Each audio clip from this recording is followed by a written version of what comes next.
South Wales. Well, here are pictures that came from that person in New South Wales. This is actually a person named Joy, and thank you, Joy, for sending us these photos. But we see a little object back here, and we see perhaps a little lens flare here.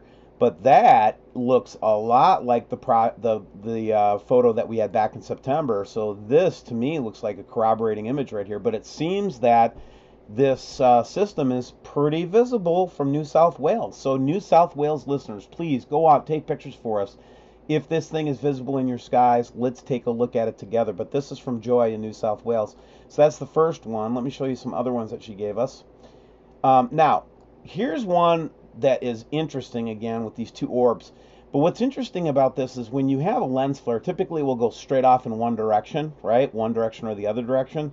So whenever I see like this type of thing where they're off center of the sun, like they're not coming off in a direct direction, I heavily suspect that that'd be something that was actually in the sky. And if it's in a straight line, typically I'm suspect because I think it's a lens flare a lot of times. So I'll dismiss ones that are really straight, but these I cannot dismiss because they are not lens flares. Again, New South Wales. Thanks, Joy. Next one from New South Wales. Another shocker there. And then this one I wanted to bring up just to show again. Here's a lens flare coming off this side, right? For sure. But that is not a lens flare. That's a reflection. I just wanted to show the difference there. I don't know why I'm talking about this. I just want to educate you guys on lens flares, I guess. I don't know what the hell's going on there. Anyway, this is another one from New South Wales. Not the clearest one in the world, but there's an orb there that you can see. And here's one where she actually points out an object that she saw. She counts this as a lens flare, but this is an object that she saw behind the cloud layer. And then more New South Wales. Again, this one is interesting because you have so many things going on around it, and I've seen a lot of different lens flares. I almost never see a lens flare that takes on this shape. That usually is indicative of a planet. And I've seen that particular one with the stripe in the middle with my own naked eyes before. So that's why I would look at that one and say, that's a good one. This one again, off center. You don't have, they're off center type thing, and then that same orientation again. And these are all pictures, by the way, from yesterday. Now, I wanted to pull up a couple of these other ones from the past because we forget. How soon do we forget? The things that we looked at even months ago. So a couple months ago, we pulled up this big halo picture because we wanted to show you what was actually there without any type of obfuscation of clouds or anything. So whenever you see these little reflections in the clouds or up in the sky during the nighttime off of these 90-degree positions around this circle, that's what we expect to see. We see energy releasing from the back. We think that this is a big layer of iron oxide dust. No, it is not ice crystals because we've seen it from space, okay? So whenever you guys see these little like light sources directly 90 degrees horizontal or 90 degrees vertical of the sun, it's part of that whole red halo thing. And the reason I mention that is because we got a ton of them to show you today. And then guys, how could you call this a lens flare? Because it's black. I've never seen a black lens flare. This is from a couple months ago. I'm just trying to go back to my archives as I'm building up the website, putting all the content in there for our founding member team. All right, so probably heard about the Russian meteor, possibly meteorite. We don't know if it hit yet. You've heard about the Italian earthquakes.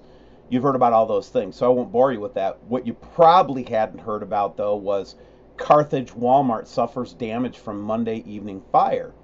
And this was reported on Thursday, though, and this is just a little local store, Highway 16 West, wherever it was. Firefighters doused the flames. Light damage was reported. The scene was turned over to investigators, and then they later reported that several eyewitnesses stated seeing a meteor crash into the building, so that would make it a meteorite. After the further evidence was gathered, it was determined the fire, in fact, was initiated by a meteor that landed on the south end of Highway 16 West store. So we're starting to see the rocks come out of the sky a little bit, and just a heads up, you know what I mean? It's just one of those things that these just get buried in local news, and so thank you for sharing that. The next thing here comes under the category of uber weird, okay? This goes on Google Maps, right? So Google Maps, we're in Jamaica, there's this little island, and it shows these two dots, right? So the subscriber decides to blow in on those dots and what appears to be two orbs over, and it could be, at first I would just dismiss this as a little like looking like at a beach or something, or just weirdness, right? And that exactly is what you would think you're looking at here, okay? But it looks like it's flaming and moving from left to right. And then as you go in, and this subscriber just went right into the detail of this thing, and it looks like it could be, like ocean, right? From this standpoint. But then when you go really close in, I don't know what to say. That looks like it could almost be atmosphere on the left, on this right side, and then like the smoke trailing behind this object to the left. And again, this is just one of those odd, weird things that I just thought was worth looking at because it was just so interesting and unusual. And then the second orb is simply this this orb here like this with the two little red dots on it, and then you can see those dots more up close, I think, here in another shot I got right here. There it is. And then you can see those more close in. But I don't know what that phenomenon was, but it sure does look weird. And it's just kind of interesting. Kind of things that you can find on Google Earth when you're looking around. Also look up in the sky from the viewpoint of the vantage point of the person, and sometimes you'll catch some pretty crazy stuff up in the sky too.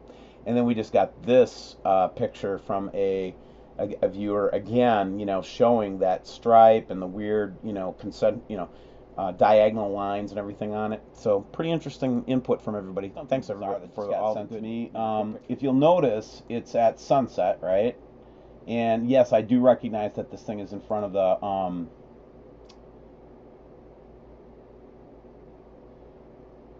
let's see here. There we go.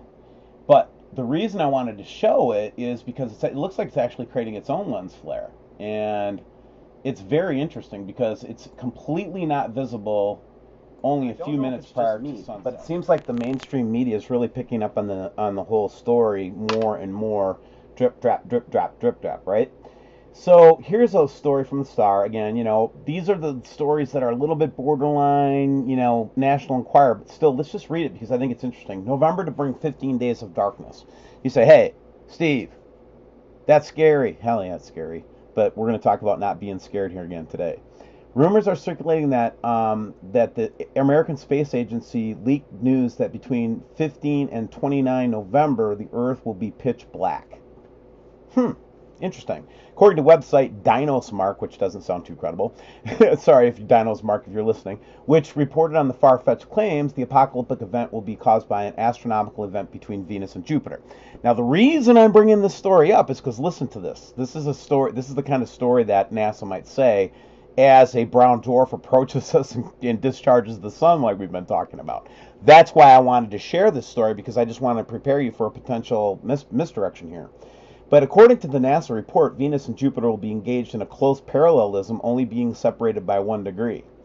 So apparently, it adds that Venus will pass to the southwest of Jupiter, causing Venus to shine 10 times brighter than Jupiter. The light from Venus will heat up the gases on Jupiter, causing a reaction, and then it's supposed to make contact with the sun, causing a massive explosion. So it's just those ridiculous kinds of things like that. Like, really? Venus is going to cause an explosion on the sun? All right. Okay. Guys, listen. They're lying. It's constant lying. And just get ready for the lies. What we know, or what we've been tracking, is a potential magnetar or brown dwarf. It's been approaching, and it's been showing to discharge the sun from time to time. And that's what our physicist says, and then I'm going to go with that. And it may end up being where the sun will discharge for a period of time. Then here we go in Slovakia. In fact, I got a little map, so in case you don't know where Slovakia is, it's this little country in Europe that the neighboring countries of Hungary, Poland, etc. It's right below Poland there. And apparently they got some, the big sounds a couple of days ago, and I did not hear about that until I got this video. But let's just listen. Sounds more like a beast now.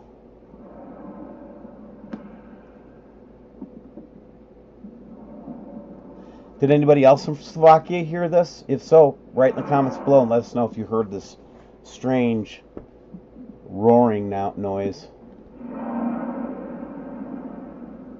I would expect there to be a significant amount. Man, I've had a young person that's been helping me take photographs from up in Oregon, and this is one that we just got today. And the reason that this one is interesting to me is because of two things. First, we've got that strange orb on the top, which is interesting. This is through a red welding glass. But this right here, guys, that's its own light source. You don't get through a red welding glass with a lens flare like that. You do get this kind of a lens flare, possibly, but you don't get this kind of lens flare. And just kind of an interesting picture to show. Here's the halo coming from all over. It's a really high time for the halo right now, so if you have a sunny sky and it's not overly chemtrailed, you should be able to see the halo in the morning, sometimes during midday as well. Usually not in the evening. It would be early afternoon. Evening it usually doesn't show up.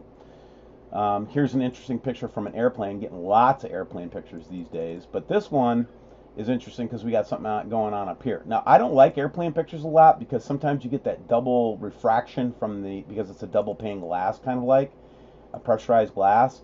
But again, that looks kind of neat, interesting, because it seems to be almost behind the sun. But you know what I mean? We look at everything. I just thought that was a funny chemtrail. This is where you see where you can imagine that this is nanotechnology spreading its way out all over the place up there to do whatever they're doing. And then finish up with a couple space shots here from the All Sky Cam. This is Minneapolis, pretty close to where I'm living right now. Did anybody see a big spaceship that was circular with lights on it over the last couple of days? This was on the 25th, so did you guys, if you saw anything like that, let us know. That is kind of an interesting little photograph. So we were going to talk about fear again today and how to control fear, okay? Now, before I can get into this too much, I need you to understand something. When you hear the word meditate, don't run away. One of the things that God wants us to do is to meditate and to soak on His Word, right? And the way that you can control your fear and the way that you can kind of control that fight or flight reaction is to really, honestly, just relax. Take a moment, get into a quiet place, and just sit down quietly and just breathe and notice your breath. And just let your shoulders fall, let all your muscles relax, and just try to let anything that tries to come into your mind, just let it go. I'll deal with it later. Right now I'm just going to sit here and just sit there and be in the moment and let everything, all your problems and everything, just drain out. I'm not talking about transcendental meditation. I'm not trying to talk about trying to see some goddess. I'm talking about just resting.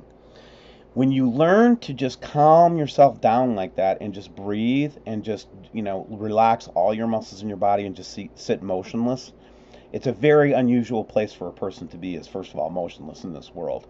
But secondly, what you'll find is that your frame of reference starts to change and you'll start to feel a sense of peace rise up.